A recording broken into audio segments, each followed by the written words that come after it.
O ano de 1987 fica marcado em Portugal por um crime de sangue que ainda hoje não tem paralelo. Na noite de domingo de 1 de março, Vítor Jorge, de 38 anos, mata 7 pessoas com recurso a uma caçadeira, uma pistola 6,35, um pau e uma faca de cozinha. O Sr. Jaime chegou a estar na tal lista dele de pessoas a bater.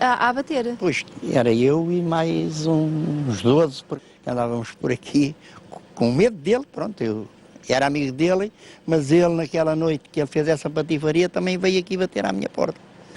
O massacre começou na praia Osso da Baleia, em Pombal, já de noite, com o assassinato da amante Leonor Tomás, de 20 anos, e de mais 4 conhecidos: José Pacheco, de 21, Isabel Moreira, de 19, Maria Oliveira, de 20 e Luís Teixeira, de 17 anos.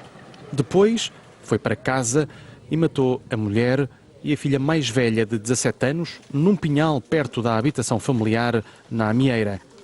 Vítor Jorge já tinha avisado que se sentia instável e com instintos homicidas, mas ninguém deu importância. Esta é a história do homem que ficou conhecido em Portugal como o Mata-Sete. Esta matança, em 1987, marcou uma geração de investigadores, polícias, juízes, psicólogos, jornalistas. Deixou a população portuguesa incrédula e os habitantes da região em choque. Eu tenho medo dele, a gente tem que dizer, ele tem medo dele, não tem que estar aqui. Agora, ele a mim nunca me fez mal. Ele conhece-me perfeitamente e nunca me fez mal, como eu conheço a ele. E de lhe perguntar diretamente, isso eu perguntei. Depois dos homicídios, Vítor Jorge foi capturado pela GNR, julgado e condenado a 20 anos de cadeia. Saiu em liberdade em outubro de 2001, após cumprir apenas 14 anos da pena. Está a viver em França, mas continua a visitar amigos em Portugal. Ele foi ao balcão da Marinha, foi ao balcão à zona industrial onde eu estava, estivemos a conversar. Nunca tocámos nesse assunto porque o crime foi pago, não é? O carro foi pago. O que aconteceu naquela noite de março de 1987 começou, na verdade, a desenhar-se muito cedo na vida de Vítor Jorge, que com apenas 8 anos vem viver com a mãe para Lisboa. Ficam os dois num quarto na rua Moraes Soares, com vista para o cemitério. Esta é a primeira imagem que o rapaz tem de Lisboa. Assustadora, como chegou a contar a uma técnica de reinserção social, anos mais tarde. Tinha medo. Era a imagem da morte. Depois, até aos 19 anos, mudámos 18 vezes de casa. Durante este tempo, a mãe recebia homens para encontros sexuais e o jovem Vítor Jorge assistia a tudo, no mesmo quarto. Aos 8 anos, vi pela primeira vez a minha mãe a ter relações sexuais. Assustei-me, fiquei aterrorizado e pensei que a minha mãe estava a levar pancada. Passou-me pela ideia bater no homem, mas fiquei imobilizado, sem conseguir reagir. A vida de Vítor Jorge, por esta altura, era difícil. Socialmente, não conseguia adaptar-se a lado nenhum. Depois habituei-me, mas foi muito violento. Associei isso com o meu tio em cima das gêmeas quando as matou. Há um pai abandónico, há uma mãe que tem uma vida ligada à prostituição, segundo o que diz o relatório.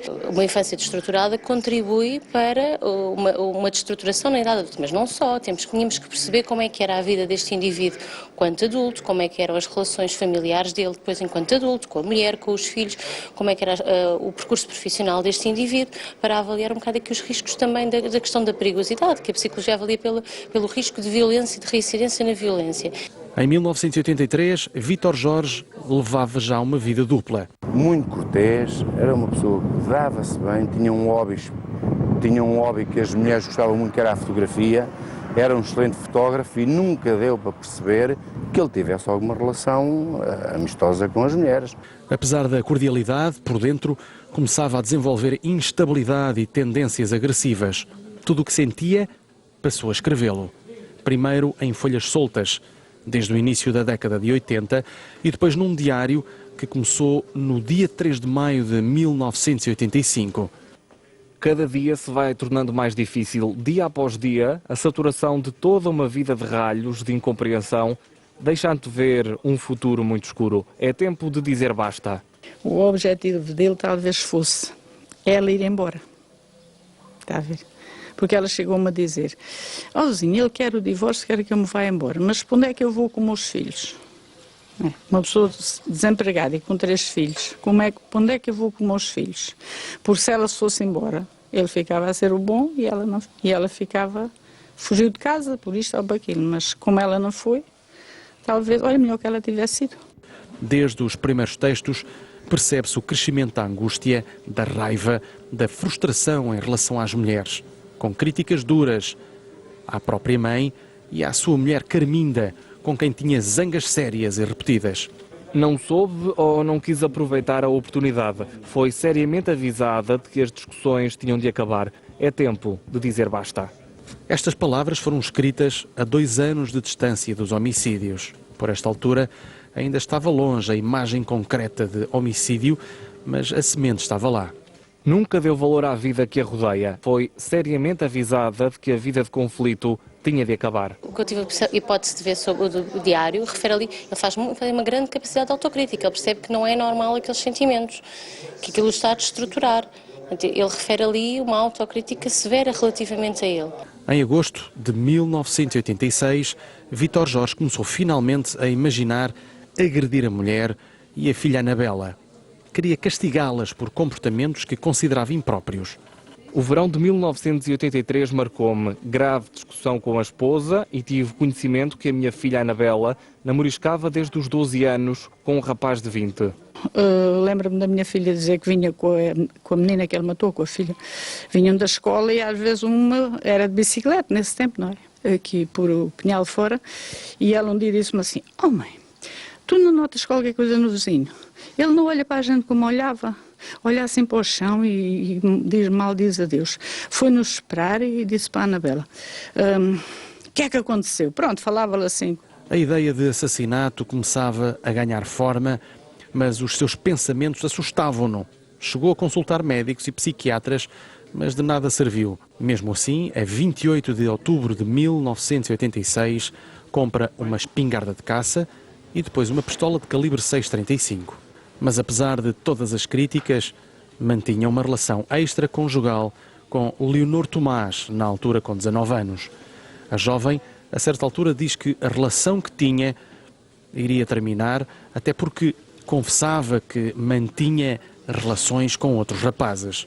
Esta confissão, a juntar à frustração e desespero que sentia quando olhava para casa, levou Vítor Jorge a decidir, a 15 de dezembro de 1986, e pela primeira vez, matar Leonor Tomás e a sua mulher Carminda, bem como a filha Anabela.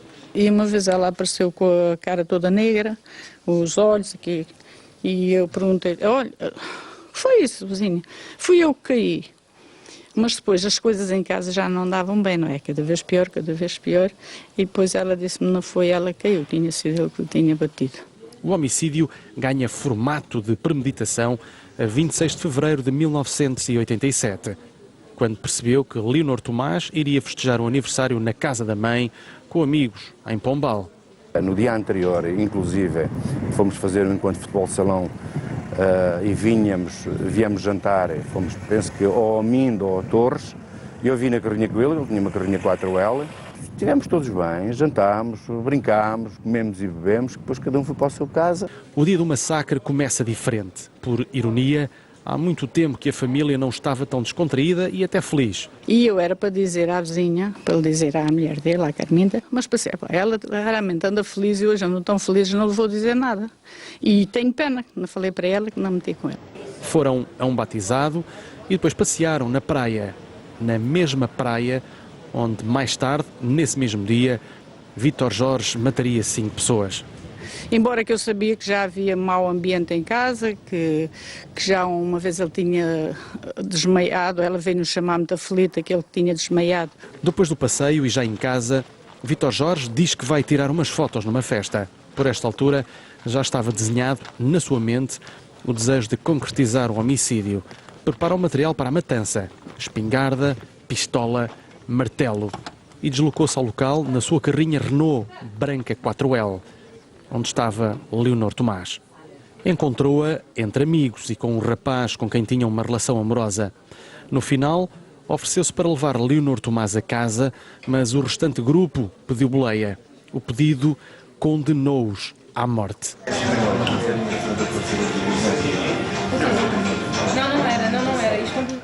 Alguns minutos depois, perto das 21 horas, saíram em direção à estação de comboio da Guia, em Pombal.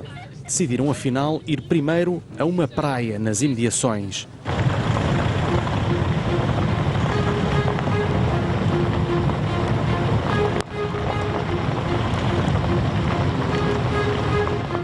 É muito mais esclarecida, muito mais...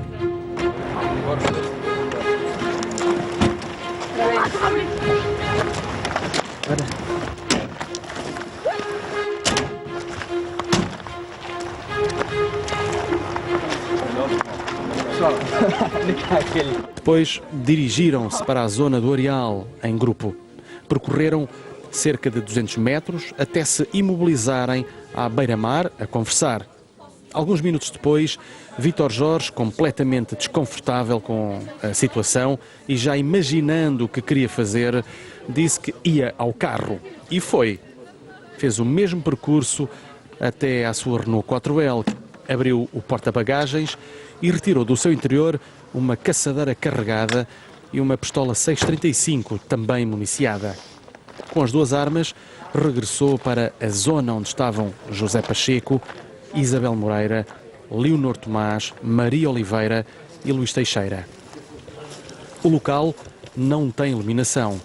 Não existe qualquer estrutura e não está mais ninguém nesta praia que, por sinal, é pouco frequentada. O percurso é feito com serenidade, sem pressa.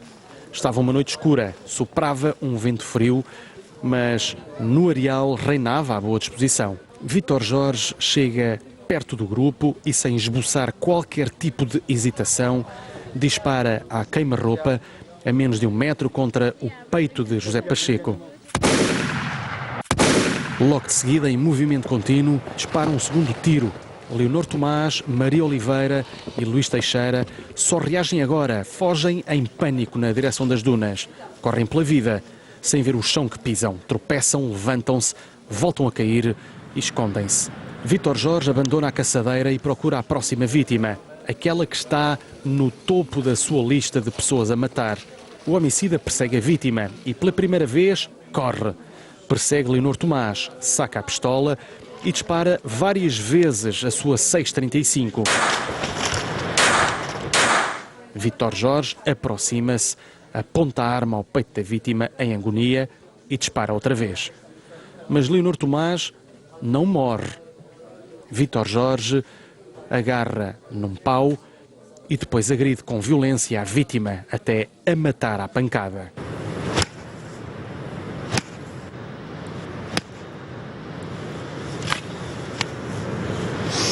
Definitivamente a amante foi aquela que mais sofreu, foi a que foi infligido traumatismos importantes na face e na cabeça, em que era a intenção de raiva, não é? E queria desfazer aquela imagem, queria-se desfazer daquela pessoa. Entretanto, Luís Teixeira e Maria Oliveira tiveram tempo de esconder-se entre as dunas e os arbustos. Vítor Jorge avistou primeiro o Luís Teixeira a tentar esquivar-se e dirigiu-se na sua direção, empunhando o mesmo tronco que já tinha usado para acabar com a vida de Leonor Tomás. Vítor Jorge virou depois a sua atenção para Maria Oliveira. Demorou pouco tempo a encontrá-la nas dunas, não muito longe dali. E, de novo, o homicida utiliza o tronco para matar. Maria Oliveira foi morta à paulada. Depois dos homicídios, Vítor Jorge tentou ocultar os corpos entre arbustos e as dunas. E depois foi ao areal e puxou os corpos de José Pacheco e Isabel Moreira para o mar. Após ter escondido os corpos, Vítor Jorge foi para o seu carro e regressou a casa, na Amieira. Nessa noite, eu, a minha irmã, o meu irmão e a minha mãe deitámos-nos quase à meia-noite. O meu pai não estava em casa. Já na sua residência, o homicida foi buscar uma faca de cozinha e chamou a mulher. Contou-lhe que tinha tido um acidente e que precisava de ajuda. A mulher, Carminda, sem desconfiar de nada, seguiu o marido. Seguiram os dois até à localidade de Casalito, pertencente à freguesia de Amor. Numa zona isolada, Vítor Jorge passou uma lanterna à mulher e disse-lhe para seguir na frente e apontar a luz para o caminho. Atrás, seguia o homicida, com a faca preparada e, num ato contínuo, tirou a arma do crime do bolso e desferiu 5 facadas à mulher. A vítima morreu no local.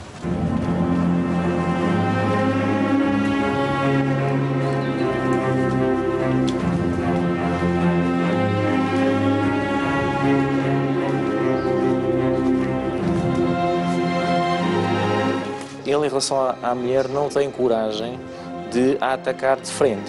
Isto é, as primeiras 4 facadas são dadas nas costas, quase como um ato de cobardia, em que ele não tem a coragem de enfrentá-la, porque as mortes por arma branca são mortes de proximidade, que exigem alguma coragem, alguma força de raiva para a cometer. E ele acaba por atacar a mulher pelas costas. Mas Vítor Jorge não estava satisfeito. Foi para o carro, dirigiu-se para casa novamente. Eu acordei com o meu pai a dizer à minha irmã Anabela que tinha atropelado um senhor na estrada do Toco e pediu-lhe para ela se vestir depressa para o ajudar, que a mãe tinha lá ficado. A jovem Anabela, de 17 anos, sem pensar, saiu com o pai. Fizeram o mesmo caminho até Casalito e, de novo, o mesmo comportamento. Vítor Jorge ataca a filha também com 5 facadas e com a mesma faca utilizada antes. O que para mim é aqui problemático é que ele deixa a filha viva. A filha acaba por ter uma morte agonizante, com sangue no pulmão, e acaba por depois falecer por asfixia, provocada por esse sangue. O que quer dizer que numa primeira fase, se a filha entendesse, se ele pudesse dar assistência à filha, poderia-se ter salvo. Ele matou a filha e era a filha que ele mais gostava. Que ele andava sempre com ela nas fotografias e essas coisas, e era a filha que ele mais gostava. E depois foi buscar a filha de 14 anos. Quando saíram do carro, Vítor Jorge gritou o nome da mulher e atacou a filha. Esta filha mais nova, no local, apercebe-se que a irmã mais velha não tinha ainda morrido, portanto apercebeu-se de alguns gemidos de dor e conseguiu defender-se. Segura o braço do pai com a mão direita e com a mão esquerda agarra a faca pela lâmina, de tal forma que a consegue partir. O pedaço da lâmina foi mais tarde recuperado pela polícia.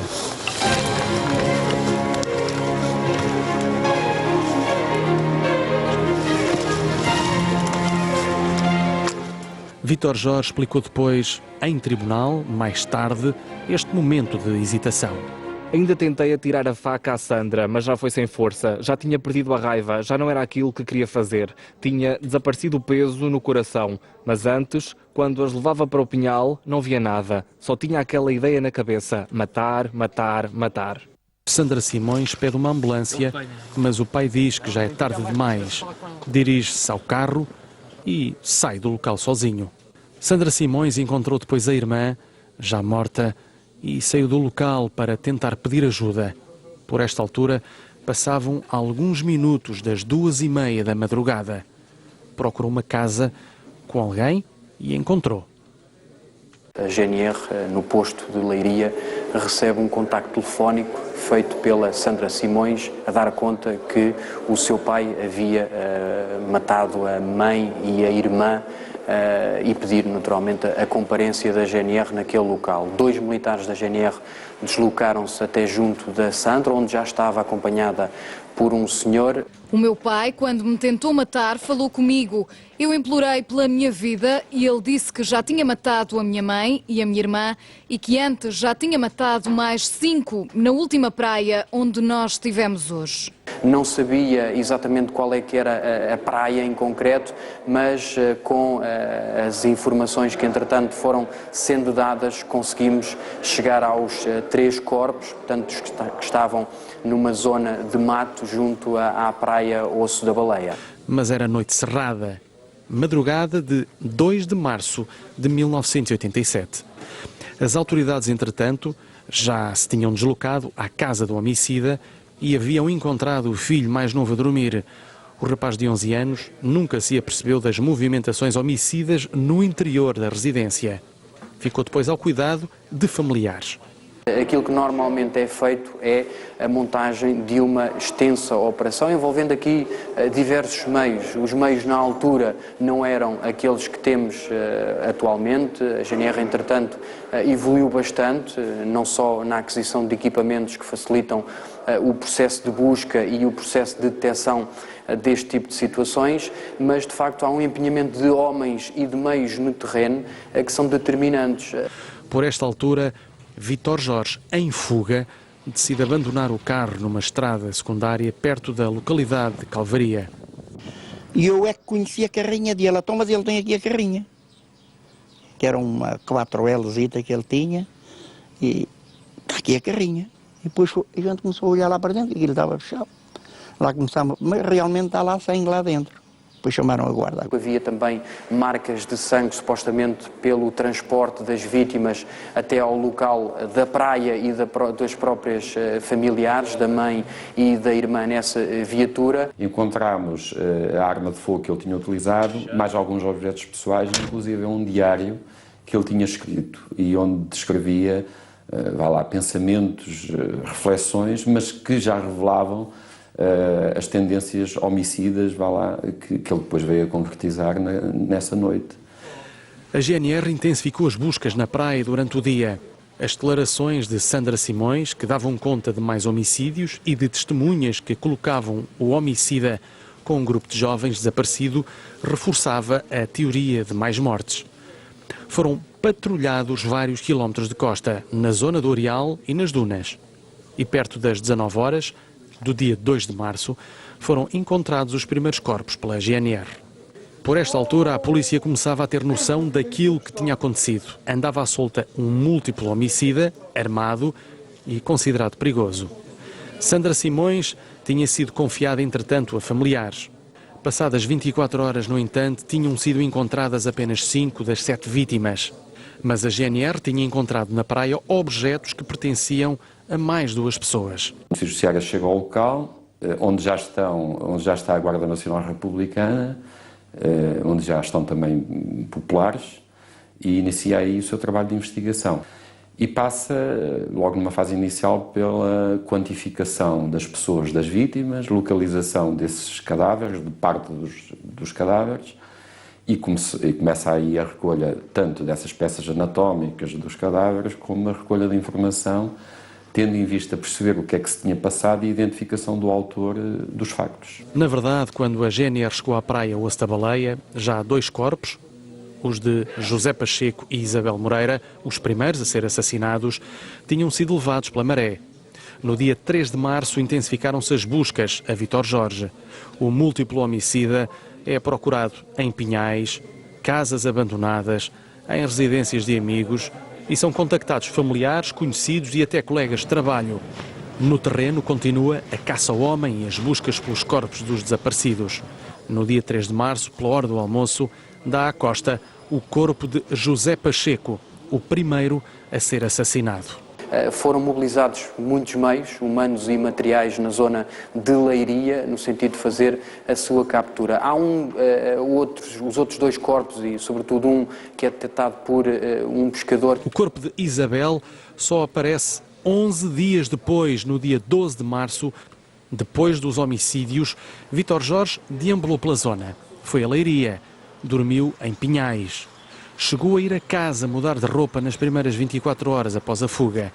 Acompanhou o dia-a-dia, o cotidiano de amigos, perto da sua casa e até da atividade policial, mas estava escondido. Olha, eu estive ali 4 noites, a espingarda estava ali ao meu lado e dormi tanto bem como estou agora a dormir, é igual. Eu e os meus colegas e pronto. As autoridades tinham em mãos uma das mais intensas operações policiais de caça ao homem de que havia memória.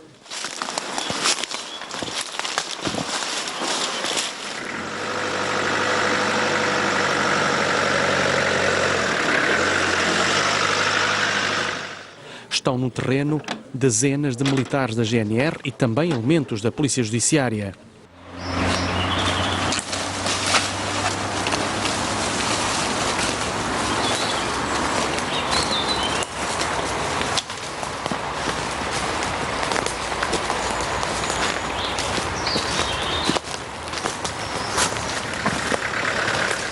Vítor Jorge opta por manter-se por perto, mas nos Pinhais. Chegou a dormir numa zona de eucaliptal, teve tempo para pensar no que tinha feito. E pensar obrigava a escrever. Ele levou-nos, de facto, ao sítio onde... Porque ele pernoitou 1 ou 2 noites em zona de mata ou de pinhal. Levou-nos a esses sítios onde estavam alguns objetos que ele tinha deixado, utilizado. Nomeadamente, ele chegou a fazer alguns apontamentos em folhas de eucalipto.